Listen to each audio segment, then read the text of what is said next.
It's that time of year again where I run through all of the bikepacking gear that I'm going to be using for the year ahead.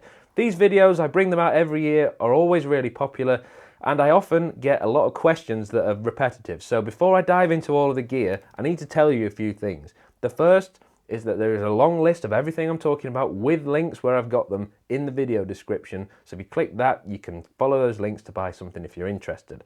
And secondly, the two main questions I get every year are, do you use all of this stuff? It seems like a lot. The answer is no. I don't use all this stuff all year round. This is an exhaustive, comprehensive list of everything I use for all seasons, all eventualities, all the bikes that I've got. So I don't use it all for every trip. That would be crazy. The bike would weigh an absolute ton if I did.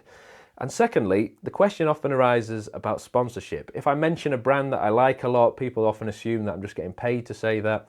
You can safely assume that everything that you see on this video has either been bought by me with my own money or has been given to me for free with no strings attached, and I've actually enjoyed using it and I like it. There's nothing that I'm talking about in this video that I have been paid to talk about in this video.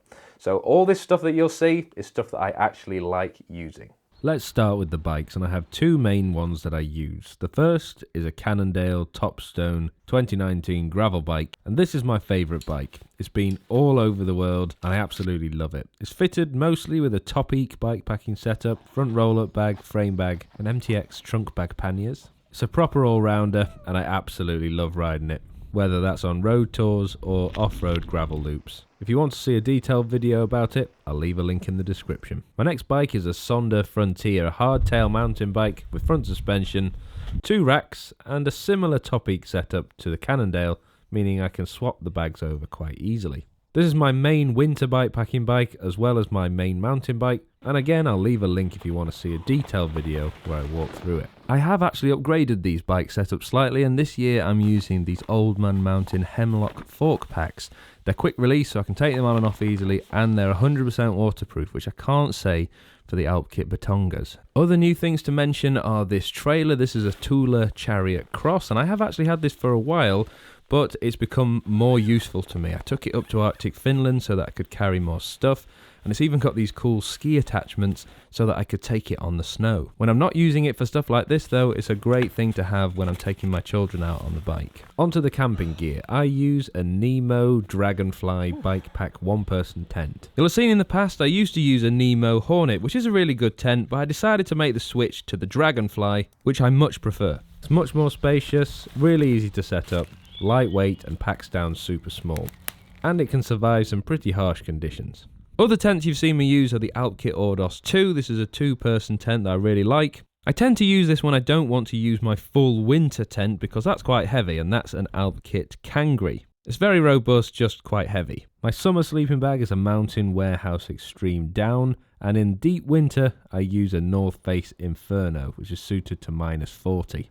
I also always carry a sleeping bag liner, and my main sleeping mat is a Thermarest Neo Air X Lite. I've said it a few times, but this mat is really good apart from the fact I bought a half-size one, which really bugs me. In last year's bikepacking gear video I talked about the Flextail R050, which has a really good R rating for winter, but I found that it wasn't great quality and it ripped, so I don't recommend that anymore. I use a Sea to Summit Aeros pillow that I use all year round. This packs down really small and it's super comfy. If I'm not using a tent, I'll use an ENO Singlenest Hammock, which is especially useful if I'm going somewhere where the terrain's not flat. And if I'm stealth camping, I'll use an Alpkit Hunker bivy bag. It's really easy to stow away and it does the job. Moving on to cooking. I don't do a huge amount of cooking when I'm bikepacking, but I always take my Stanley cooking pot with 2 cups and an MSR pocket rocket stove. I find that this is more than enough for what I use it for, which is basically cups of tea and dehydrated food. And this year I've also been using a Jetboil 1 litre Flash, which has been incredibly good, even in Arctic Finland. Another new piece of tech is this Wildside Adventures super light alcohol stove, and I use this if I don't want to be carrying much stuff, or if I'm going somewhere where I can't get hold of gas. It weighs just 32 grams, and I really like the style of it. It's completely silent, so it's really relaxing if you want a bit of peace and quiet. But if I want to do some other cooking or have a different heat source, I have this Lixada foldable wood stove. As I mentioned, for food, I tend to use these Firepot food pouches because they're good quality and dehydrated, and I always take my Yorkshire tea. For my on-the-bike clothes, I have some GORE cargo bib shorts that have a pocket down the side, as well as these Endura ones, which are very similar, really good quality, and can stand some really tough abuse. In winter, I use these GORE fleece line tights, and on top of those, I now wear these GORE-TEX waterproof trousers, which are fantastic. I really felt the benefit of these when I was cycling in Arctic Finland. I really like these smart wool hiking socks, probably the most comfortable socks I've ever owned. For my shoes, I use these Quok Grand Tourer. These are really comfortable. I have this version here with the boa, which is new to me, but I still really prefer laces, so I also got myself some laced versions. I just find them more comfortable. In winter, I use these Shimano MT3 shoes. They're not winter specific, but they're pretty tough. And on top of those, I wear these Alpkit Epic Overshoes with this tough bit at the front to stop them from getting worn out. And I found that they are absolutely more than enough, even in minus 15 degrees like I was here in Iceland. I have a variety of base layers. Ideally, they're merino wool, but not always. And my favourite jersey is an Alpkit Kepler. Merino wool, I have a short sleeve one and a long sleeve one, and they're really versatile. I also have this DHB merino wool jersey, which is a little bit more loose fitting. For my gloves, I really like these Altura track mitts and they're still going strong. But if it's cold, I like to wear my Alpkit Vulcans, or if it's especially cold in the snow, I have these Alpkit Gabbros, which are really warm. Perfect for the likes of Arctic Norway. On top of my base layers, I wear a GORE fleece-lined jersey, and this is super snug. It can be good on its own, but I like to put it underneath a waterproof when it's really cold. Speaking of waterproofs, I have a GORE Endure jacket. This is ideal for 3 seasons here in the UK, but when things get really cold, I have an Alpkit Definition mountaineering jacket. I found that by putting the GORE one underneath this, it's super toasty. And if I'm bikepacking in snow, I have a buff merino wool and these Oakley goggles to keep my eyes from freezing up. And for 2026, I am still using the same helmets that I've been using for a while. This is a POC Omni Air Spin, and I still use this POC Ventral when I'm going somewhere where it's particularly hot because it's well ventilated. For eyewear, I still have my old Oakley Jawbreakers, but they are a bit scratched now. And these Oakley Sutros. I had these custom made, and they're really good for really harsh conditions because they're super dark. For my off-the-bike clothes, I have these Decathlon pumps with me nearly all the time. They cost £3 and can be packed dead flat, so they're ideal for touring. But if I'm wanting to do some more walking or some more hardcore stuff, I'll take these Bedrock sandals. You can do some proper hikes in these if you need to, and they pack down pretty flat as well. I always have some joggers like these Under Armour ones, and a nice loose fitting t-shirt, so I can choose to wear it when I'm not sleeping or if I'm wanting to relax in the tent. Most of the time I have a fleece as well, just in case, and if it's getting really cold, I have this Alpkit Halogen. This is a new jacket for 2026. It's an ultralight down jacket that packs down super small, and I can wear it in the tent in winter or wear it around the campfire in the summer. For electronics, I still have this Anker 20,000 mAh battery. I find that's ideal for most trips. I also recently got this Belkin wireless charger. It's a MagSafe one for iPhone. The reason I got it is that I sometimes found that I'd knocked my charger in the night and it knocked the charging cable out of my phone and it hadn't charged properly. But because this is magnetic, you can stick it together, you can charge it in your pocket if you want to, and it's less likely to come off. I also have this Alpkit 10,000 mAh battery that fits perfectly in the top tube bag, ideal for charging my phone or my Garmin when I'm stopped at a cafe. Speaking of Garmins, I have a Garmin 1040 Solar. This has been fantastic over the last year since I've had it. Ideal for bikepacking, big screen, and it seems to never run out of battery. For my lights, I have some Alpkit Bosons at the front, and I'm testing this new Gaciron Raptor, which is mega bright and also serves as a battery pack if I don't use it. I sometimes take this Suptig diving light as a bit of a head torch on my helmet, and I always take a head torch when I'm camping, like this Flextail one.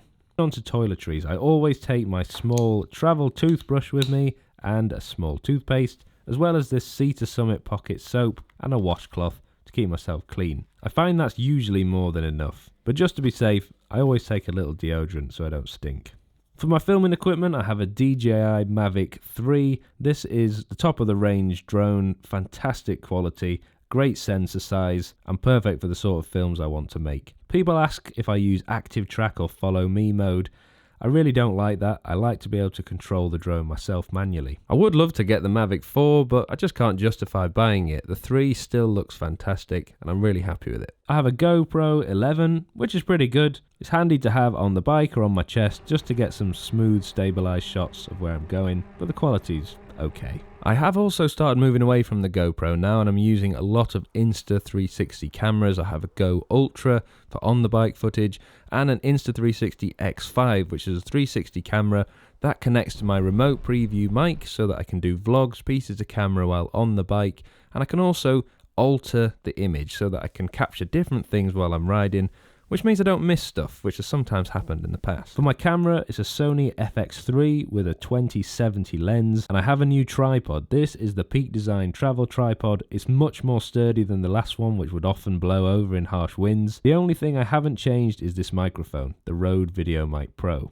I do also have this Samyang f1.4 lens, which is really good for capturing the stars and the night sky. It is a manual lens, so I don't use it for much more than that. And I also always use variable ND filters, as well as this dual battery charger for my Sony batteries. Spares and repairs. I always carry at least one multi-tool. This is a Top Eat one. Put it in my top tube bag so I know I have it, and a chain breaker tool. And as well as that, I always carry a manual pump, and occasionally electronic one as well. Speaking of electric pumps, I have this interesting Flextail sleeping mat pump.